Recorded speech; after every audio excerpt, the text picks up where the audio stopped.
यार लाइफ में जंग हर दिन लड़नी पड़ती है, किसी एक दिन की बात हो तो समझ सकते हैं। Hello welcome on gym 90.8 FM। मैं हूं मनीषा आपके साथ और मेरे साथ आज है doctor Tushar Mule sir, who is a consultant medical oncologist and hemato oncologist. नमस्ते सर। सो सर, या सिच्युएशन मध्ये मला तुम्हाला फर्स्ट क्वेश्चन असा विचारायचा आहे की आज आपल्याला अँटी टोबॅको डे सेलिब्रेट करण्याची का गरज पडते? तर दरवर्षी नमस्कार, मी डॉक्टर तुषार मुळे। दरवर्षी आपण 31 मे जो हा दिवस आहे, या दिवशी आपण अँटी टोबॅको डे म्हणून याला आपण साजरा करत असतो। तर याची विशेष गरज याच्यासाठी आहे की फक्त भारतामध्येच नाही तर जगभरामध्ये बरीचशी म्हणजे तरुण पिढी जी आहे ही बऱ्यापैकी व्यसनांच्या आहारी जाते। बऱ्याच वेळेस ही जी तरुण पिढी आहे, जे नवीन बालक आहेत, जे युवा अवस्थेमध्ये येत असतात, यांना ह्या विषयाचं गांभीर्य माहित नसतं। त्याचे त्यांना पुढे होणारे कॉन्सिक्वेन्सेस जे आहेत, म्हणजे काही आपण टोबॅको किंवा टोबॅको रिलेटेड आणि इतर काही जे व्यसन्स आहेत हे केल्याने भविष्यामध्ये काय प्रॉब्लेम्स होऊ शकतात याची त्यांना जाणीव नसते।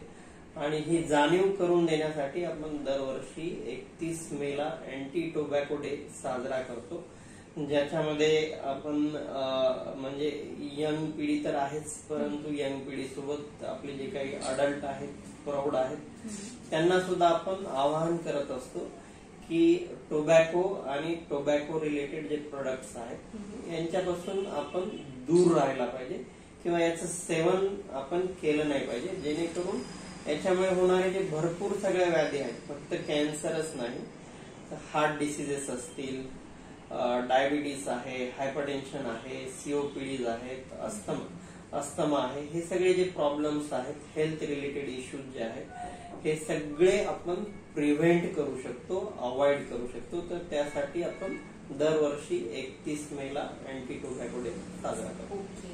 सो आजकालची जसं तुम्ही म्हटली न्यू जनरेशन आहे, ती खूप अशी लाईटली घेते की एका सिगरेटने तर होणारच काय, आम्ही हेल्दी आहे, आम्ही हँडल करू। तर तुमचं काय म्हणणं आहे, एक किंवा एकापेक्षा जास्ती घेतली तर काय फरक असतो यामध्ये? जनरली म्हणजे सुरुवात ही एकापासूनच होते। जस्ट ट्राय करून बघूया।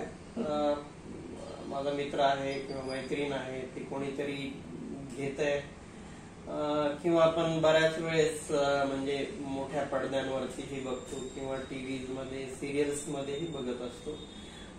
बरेचसे काही म्हणजे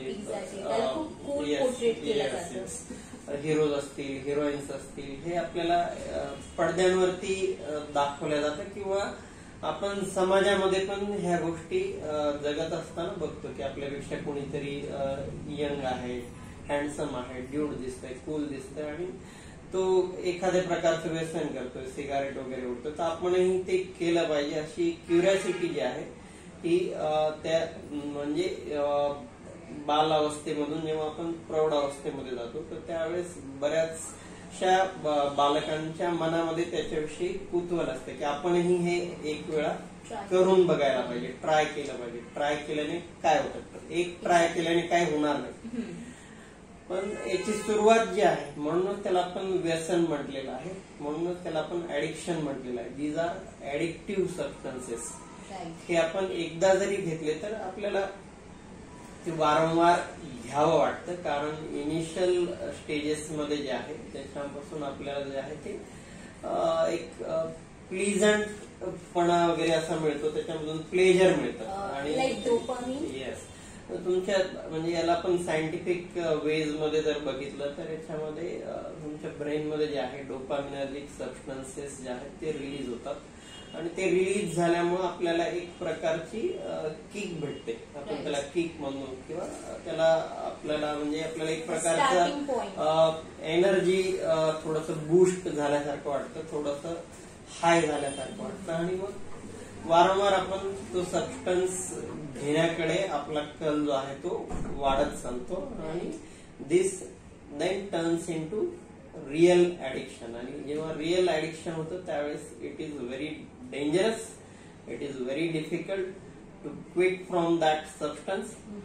सो एक जरी असेल तर मला वाटतं की एकाची सुद्धा आपण सवय करून नाही घ्यायला पाहिजे. ऑलराईट. आणि असं सिगारेट, तंबाखू किंवा यासारखे अजून प्रकारचे जे पण व्यसनार्थी आहेत पदार्थ, त्याला आपण म्हणजे त्या प्रकारे कोणकोणत्या टाईपचे कॅन्सर होऊ शकतात आणि त्याची रिकव्हरी होते का मग? तर सिगारेट किंवा टोबॅको जे आहे याच्यामध्ये म्हणजे खूप सगळे कार्सिनोजेनिक सबस्टन्सेस असतात आणि त्यातला निकोटीन हा जो घटक आहे हा आपल्याला डोपामिन रिलीज होऊन त्याच्यापासून ऍडिक्शन होण्यासाठी कारणीभूत असतो. जेव्हा याचं प्रमाण जे आहे सिगारेट किंवा टोबॅको असेल हे आपण वारंवार त्याचं जेव्हा सेवन करतो तर त्याचे जे म्हणजे घेण्याचे जे वेगवेगळे टोबॅकोचे जे प्रोडक्ट्स आहेत त्याच्यानुसार म्हणजे कुठल्या प्रकारचे कॅन्सर होऊ शकतात ते डिफरंट आहे. म्हणजे समजा आपण तंबाखू जर खात असू तर साधारणपणे आपल्याला गालाचे, त्याच्यानंतर जिभेचे अशा प्रकारचे कॅन्सर होतात. आणि जर आपण स्मोकिंग करत असू बिडी किंवा सिगारेटच्या फॉर्म मध्ये तर आपल्याला म्हणजे मुखाचे कॅन्सर तर आहेच, पण बाकी टोबॅको आणि सिगारेट याच्यामुळे शरीरामध्ये जवळपास 20 वेगवेगळ्या प्रकारचे कॅन्सर होऊ शकतात. फक्त जिभेचा किंवा मुखाचा किंवा तोंडाचा कॅन्सर होतो एवढ्यापुरतच ते लिमिटेड नाहीये. तर याच्यामध्ये आपल्याला अन्ननलिकेचा कॅन्सर होऊ शकतो, त्याच्यानंतर जठराचे कॅन्सर आहेत, छोटा आतडं, मोठं आतडं, त्याच्यानंतर तुमचं युरिनरी ब्लॅडरचे कॅन्सर असतील, युरेट्रिक कॅन्सर असतील, जेनायटो युरिनरी कॅन्सर असतील, तसे ब्लड कॅन्सर्स असतील, तसे विविध प्रकारचे कॅन्सर हे टोबॅको किंवा टोबॅकोजन्य जे पदार्थ आहेत त्यांचं सेवन कुठल्याही फॉर्म मध्ये आपण केलं तर होऊ शकतात. ऑलराईट. मग रिकव्हरी पर्सेंटेज किती असतात अशा केसेसमध्ये? याच्यामध्ये म्हणजे कॅन्सर जेव्हा होतो तो काही 1 किंवा 2 सिगारेट घेतल्याने होत नाही, परंतु याचं जेव्हा प्रमाण जे आहे हे एका लिमिटच्या जेव्हा पलीकडे जातं तर त्यावेळेस रिलेटिव्ह रिस्क जे आहे, म्हणजे आपण जर बघितलं की एक ग्रुप आहे जो की टोबॅकोचं सेवन करत नाही आणि एक ग्रुप घेतला आपण की तो नेहमी टोबॅकोचं सेवन करतो. या 2 ग्रुपमध्ये जर आपण कम्पॅरिझन केलं की कॅन्सर कुठल्या ग्रुपमध्ये जास्त प्रमाणात आढळून येतो, तर जे लोक तंबाखू आणि तंबाखूजन्य पदार्थांचं सेवन करतात त्यांच्यामध्ये कॅन्सरचं प्रमाण हे as compare to non addict म्हणजे ज्यांच्यामध्ये टोबॅको किंवा अल्कोहोलचं प्रमाण नाही अशा याच्यापेक्षा 20 पटीने अधिक आढळून आलेलं आहे.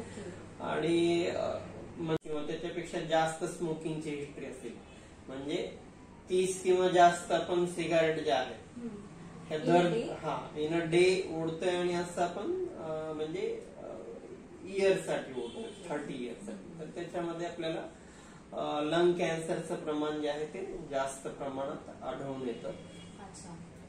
आणि याचा इफेक्ट जो आहे टोबॅकोचा हा पण लॉंग टर्म इफेक्ट आहे. म्हणजे जसं आपल्याला आजार होण्यासाठी तंबाखू किंवा तंबाखूजन्य पदार्थ किंवा सिगारेट बिडी यांचं सेवन हे जेव्हा लॉंग टर्म होतं 30 पॅक इयर्स जसं आपण म्हटलं, तर आपण ते बंद केल्यानंतर असं होत नाही की लगेच त्याचा जो इफेक्ट आहे तो लगेचच्या लगेच म्हणजे दुसऱ्या दिवशी कट ऑफ होईल किंवा 0 होईल असं होत नाही. आपण बंद केल्यानंतर सुद्धा पुढचे 10 ते 15 वर्ष लागतात की तो इफेक्ट 0 होईल. बरोबर.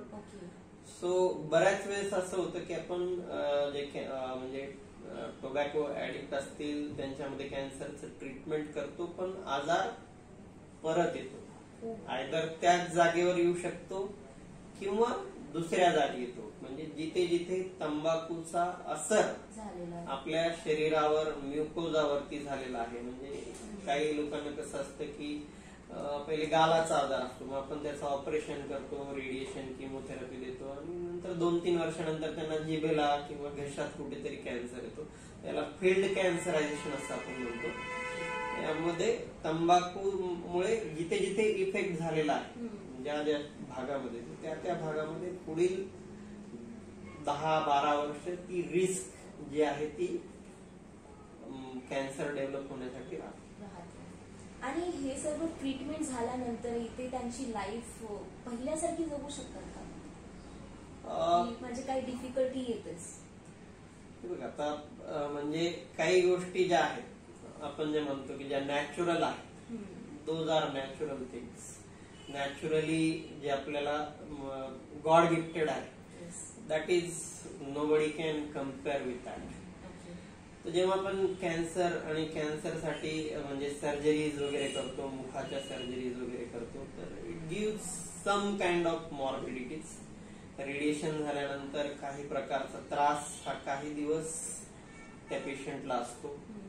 बऱ्याचशा वेळेस थोडंफार गिळण्यामध्ये त्रास असतो, कधी कधी तोंडामध्ये अल्सर्स असतात, तिखट खायला जमत नाही किंवा थोडे तिखट असेल तर खूप जास्त तिखट लागतं.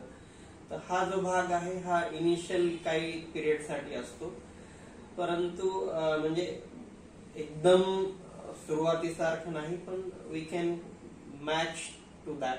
आजकाल ऍडव्हान्स ट्रीटमेंट ज्या आहेत त्या आलेल्या आहेत. We can do try to overcome. Try to. Sir last एक क्या मैसेज देना चाहेंगे आप हमारी लिसनर्स को? तो on anti tobacco day, no tobacco day, मी लिसनर्सला हेच सांगू इच्छेल की you should not try to get your energy from these kind of substances, tobacco or tobacco related substances. You should not feel low in energy, and that energy you should not derive it from tobacco or tobacco related products or any other kind of addiction.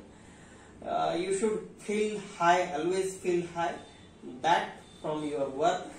You should generate the energy from your work, and that energy is long lasting energy. So always try to avoid this kind of substances and feel very high energetic from your work.